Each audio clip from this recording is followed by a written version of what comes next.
ഉൽപ്പത്തി പുസ്തകം ബൈബിളിലെ ആദ്യത്തെ പുസ്തകമാണിത്. ഇതിന്റെ കഥ രണ്ട് പ്രധാന ഭാഗങ്ങളായിട്ടാണ് തിരിച്ചിരിക്കുന്നത്. അധ്യായങ്ങൾ 1 മുതൽ 11 വരെയുള്ള ഭാഗം ദൈവത്തിന്റെയും ലോകത്തിന്റെയും കഥ പറയുന്നു. അതിനുശേഷം അധ്യായങ്ങൾ 12 മുതൽ 50 വരെയുള്ള ഭാഗമാണ്. ഇത് കുറച്ചുകൂടി സൂം ചെയ്തു നോക്കുമ്പോൾ ദൈവവും ഒരു മനുഷ്യന്റെയും കഥയെക്കുറിച്ചാണ് പറയുന്നത്. ആ മനുഷ്യൻ അബ്രഹാമും അവന്റെ കുടുംബവും ആയിരുന്നു. ഈ രണ്ട് ഭാഗങ്ങളും 12-ാം അധ്യായത്തിന്റെ പ്രാരംഭത്തിലെ പ്രധാന കഥയുമായി ബന്ധപ്പെടുത്തിയിരിക്കുന്നു. ഈ രൂപകൽപ്പന പുസ്തകത്തിന്റെ സന്ദേശം മൊത്തത്തിൽ എങ്ങനെ മനസ്സിലാക്കാമെന്നും അത് മുഴുവൻ ബൈബിളിന്റെ കഥയെ എങ്ങനെ അവതരിപ്പിക്കുന്നു എന്നതിനെക്കുറിച്ചും ഒരു സൂചന നൽകുന്നു. ഈ പുസ്തകം ആരംഭിക്കുന്നത് 2-ാമത്തെ വരിയിൽ വിവരിച്ചിരിക്കുന്ന ക്രമമില്ലായ്മയും അന്ധകാരത്തെയും ദൈവമെടുത്ത് അതിൽ നിന്നും ക്രമവും ഭംഗിയും ശ്രേഷ്ഠതയും കൊണ്ടുവരുന്നതോടെയാണ്. എല്ലാവർക്കും നല്ലവണ്ണം ജീവിക്കുവാൻ കഴിയുന്ന ഒരു ലോകത്തെ അവൻ സൃഷ്ടിക്കുന്നു. ദൈവം ജീവികളെ സൃഷ്ടിക്കുന്നു. അവയെ മനുഷ്യർ അഥവാ ആദാം എന്ന് എബ്രായ ഭാഷയിൽ വിളിക്കുന്നു. അവൻ അവരെ തന്റെ സാദൃശ്യത്തിൽ സൃഷ്ടിക്കുന്നു. ഇത് ദൈവത്തിന്റെ ലോകത്ത് അവരുടെ പങ്കും ലക്ഷ്യവുമായി ബന്ധപ്പെട്ടതാണ്. മനുഷ്യരെ സൃഷ്ടിച്ചിരിക്കുന്നത്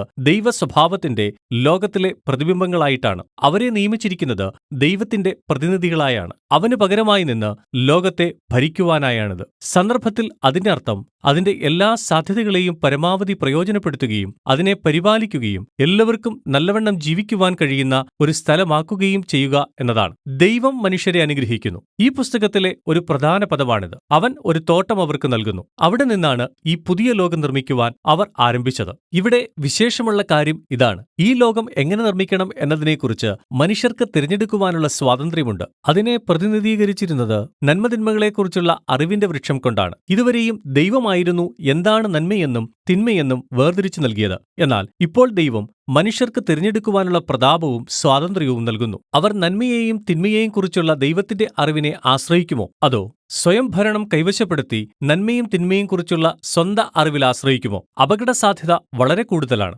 ദൈവത്തിനെതിരെ മത്സരിക്കുക എന്നത് മരണത്തെ സ്വീകരിക്കുക എന്നതാണ്. കാരണം നിങ്ങൾ ജീവൻ നൽകുന്നവനിൽ നിന്ന് സ്വയം പിന്തിരിയുകയാണ്. ഇത് ജീവവൃക്ഷം കൊണ്ടാണ് ഇവിടെ പ്രതിനിധീകരിക്കപ്പെടുന്നത്. അതുകൊണ്ട് 3-ാം അധ്യായത്തിൽ ഒരു നിഗൂഢ രൂപം, ഒരു പാമ്പ് കഥയിലേക്ക് വരുന്നു. പാമ്പ് ദൈവം സൃഷ്ടിച്ച ഒരു ജീവി എന്നതിൽ ഉപരിയായി മറ്റൊരു കാര്യം അതിനെക്കുറിച്ച് പറഞ്ഞിട്ടില്ല. അങ്ങനെ ഈ ജീവി ദൈവത്തിനെതിരെ മത്സരത്തിലാണെന്ന് വ്യക്തമാകുന്നു. അത് മനുഷ്യരെ മത്സരത്തിലേക്കും അവരുടെ മരണത്തിലേക്ക് നയിക്കുവാൻ ആഗ്രഹിക്കുന്നു. പാമ്പ് വൃക്ഷത്തെയും അവർക്ക് തിരഞ്ഞെടുക്കുവാനുള്ള സ്വാതന്ത്ര്യത്തെയും കുറിച്ച് വ്യത്യസ്തമായ ഒരു കഥ പറയുന്നു. നന്മതിന്മകളെക്കുറിച്ചുള്ള ജ്ഞാനം കൈവശമാക്കുന്നത് മരണം കൊണ്ടുവരില്ല എന്നും മറിച്ച് അത് ജീവനിലേക്കുള്ള വഴിയാണെന്നും ദൈവത്തെ പോലെ ആയിത്തീരുമെന്നും അത് പറയുന്നു. ഇപ്പോൾ ഇതിന്റെ വിരോധാഭാസം പരിതാപകരമാണ്. കാരണം നമുക്കറിയാം, മനുഷ്യർ മുമ്പേ തന്നെ ദൈവത്തെ പോലെയായിരുന്നു. അവർ സൃഷ്ടിക്കപ്പെട്ടത് ദൈവത്തിന്റെ സാദൃശ്യം പ്രതിഫലിപ്പിക്കുവാനാണ്. എന്നാൽ ദൈവത്തിൽ ആശ്രയിക്കുന്നതിനു പകരം മനുഷ്യർ സ്വയം ഭരണം പിടിച്ചെടുക്കുന്നു. അവർ നന്മതിന്മകളെക്കുറിച്ചുള്ള ജ്ഞാനം സ്വയം ഗ്രഹിക്കുന്നു. അപ്പോൾ ഉടൻ തന്നെ മുഴുവൻ കഥയും ഇവിടെ വെച്ച് കൈവിട്ടു പോകുന്നു.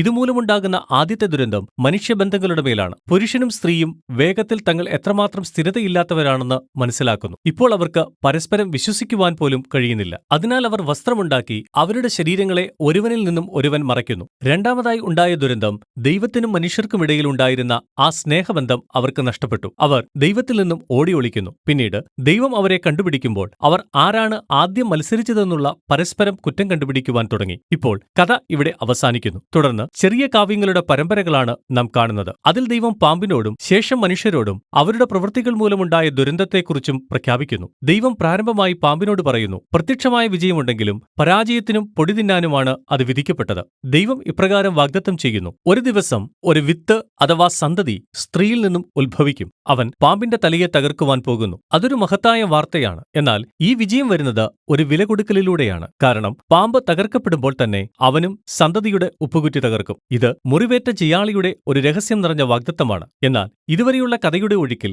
ഇത് ദൈവകൃപയുടെ ഒരു പ്രവൃത്തിയാണെന്ന് നിങ്ങൾക്ക് കാണുവാൻ കഴിയും. മനുഷ്യർ ദൈവത്തിനെതിരെ മത്സരിച്ചു. എന്നാൽ ദൈവം എന്താണ് ചെയ്യുന്നത്? അവൻ അവരെ മോചിപ്പിക്കുവാനായി വാഗ്ദത്തം ചെയ്യുന്നു. എന്നാൽ ഇത് മനുഷ്യരുടെ തീരുമാനം കാരണമുണ്ടായ ദുരന്തങ്ങൾ മായ്ച്ചു കളയുന്നില്ല.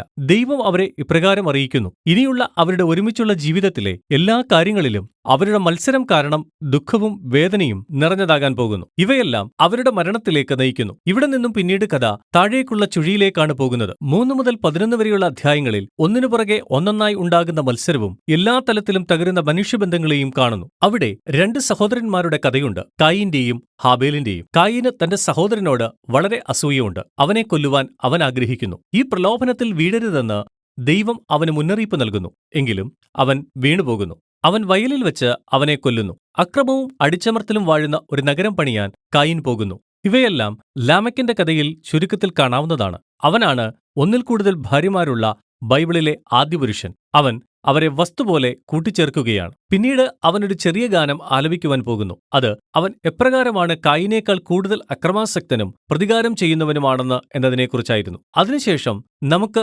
ദൈവപുത്രന്മാരെക്കുറിച്ചുള്ള ഒരു വിചിത്ര കഥ ലഭിക്കുന്നു. അത് തിന്മയുടെ ദൂതന്മാരെക്കുറിച്ചോ അല്ലെങ്കിൽ ദൈവങ്ങളുടെ സന്തതികൾ എന്നവകാശപ്പെടുന്ന പുരാതന രാജാക്കന്മാരെയോ പരാമർശിക്കുന്നതായിരിക്കാം. ലാമെക്കിനെ പോലെ അവരും തങ്ങളുടെ ഇഷ്ടം പോലെ അനേക ഭാര്യമാരെ സ്വന്തമാക്കുകയും അവർ നെഫീലീം എന്ന പുരാതന മല്ലന്മാരെ ജനിപ്പിക്കുകയും ചെയ്തു. ഏത് കാഴ്ചപ്പാട് ശരിയാണെങ്കിലും കാര്യം ഇതാണ്: ദൈവത്തിന്റെ ലോകത്തെ അക്രമവും അതിലും കൂടുതൽ അഴിമതിയും നിറഞ്ഞ രാജ്യങ്ങൾ മനുഷ്യർ പണിയുന്നു എന്നതാണ്. ഇതിനു മറുപടിയായി ദൈവം ദുഃഖത്താൽ ഹൃദയം തകർന്നവനാണെന്ന് നമ്മോട് പറയുന്നു. മനുഷ്യവർഗം അവന്റെ നല്ല ലോകത്തെ നശിപ്പിക്കുകയാണ്. അവർ പരസ്പരം നശിപ്പിക്കുകയും ചെയ്യുന്നു. അതുകൊണ്ട് തന്റെ ലോകത്തിന്റെ നന്മയെ സംരക്ഷിക്കുവാനുള്ള തീക്ഷ്ണത കാരണം അവൻ അതിനെ ഒരു ജലപ്രളയം കൊണ്ട് മനുഷ്യരാശിയുടെ തിന്മയെ പൂർണ്ണമായും കഴുകിക്കളയുന്നു. എന്നാൽ അവൻ നിർദോഷിയായ ഒരു മനുഷ്യനെ സംരക്ഷിക്കുന്നു, നോഹയെയും അവന്റെ കുടുംബത്തെയും. അവനെ ഒരു പുതിയ ആദാമായി അധികാരപ്പെടുത്തുന്നു. അവൻ ദൈവിക അനുഗ്രഹത്തെ ആവർത്തിച്ച് അവനെ ലോകത്തിലേക്ക് ഇറങ്ങുവാൻ അധികാരപ്പെടുത്തുന്നു. അതുകൊണ്ട് ഇപ്പോൾ നമ്മുടെ പ്രതീക്ഷകൾ വളരെ ഉയരത്തിലാണ്. എന്നാൽ പിന്നീട് നോഹയും പരാജയപ്പെടുന്നു. ഇതും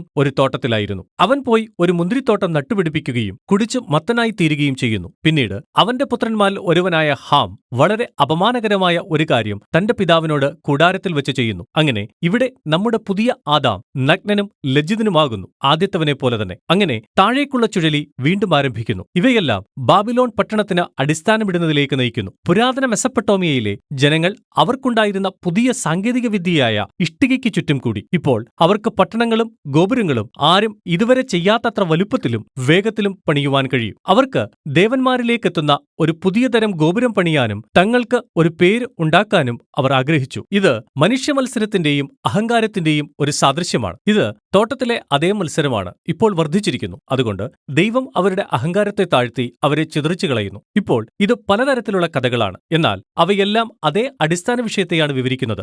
ദൈവം മനുഷ്യർക്ക് അവന്റെ ലോകത്തിൽ ശരിയായ കാര്യങ്ങളെ ചെയ്യുവാനുള്ള അവസരം നൽകിക്കൊണ്ടിരിക്കുന്നു. എന്നാൽ മനുഷ്യർ അതിനെ നശിപ്പിച്ചുകൊണ്ടിരിക്കുന്നു. നമ്മൾ മോശമാക്കിയ നല്ല ലോകത്തിലാണ് നമ്മൾ ജീവിക്കുന്നതെന്ന് ഈ കഥകൾ അവകാശപ്പെടുന്നു. നാം എല്ലാവരും നന്മയും തിന്മയും കുറിച്ചുള്ള നമ്മുടെ അറിവിൽ ആശ്രയിക്കുവാൻ തിരഞ്ഞെടുത്തു. അതുകൊണ്ട് നാം എല്ലാവരും തകർന്ന ബന്ധങ്ങളുടെ ഈ ലോകത്തിന് സംഭാവന ചെയ്യുന്നു. അത് കലഹങ്ങളിലേക്കും അക്രമങ്ങളിലേക്കും അവസാനം മരണത്തിലേക്കും നയിക്കുന്നു. എന്നാൽ പ്രത്യാശയുണ്ട്. ദൈവം ഇപ്രകാരം വാഗ്ദത്തം ചെയ്തു: ഒരു ദിവസം സന്തതി അഥവാ മുറിവേറ്റ ജിയാളി വരികയും തിന്മയെ അതിന്റെ ഉറവിടത്തിൽ നിന്നും പരാജയപ്പെടുത്തുകയും ചെയ്യും. അതുകൊണ്ട് മനുഷ്യരുടെ തിന്മയിലും ദൈവം ലോകത്തെ അനുഗ്രഹിക്കുവാനും രക്ഷിക്കുവാനും തീരുമാനിച്ചിരിക്കുന്നു. അപ്പോൾ വലിയ ചോദ്യം ഇതാണ്: ദൈവം ഇനി എന്താണ് ചെയ്യുവാൻ പോകുന്നത്? അടുത്ത കഥ അതിനുള്ള ഉത്തരമാണ്. എന്നാൽ തൽക്കാലം ഇതെല്ലാമാണ് ഉൽപ്പത്തി 1 മുതൽ 11 വരെയുള്ള അധ്യായങ്ങളുടെ ഉള്ളടക്കം.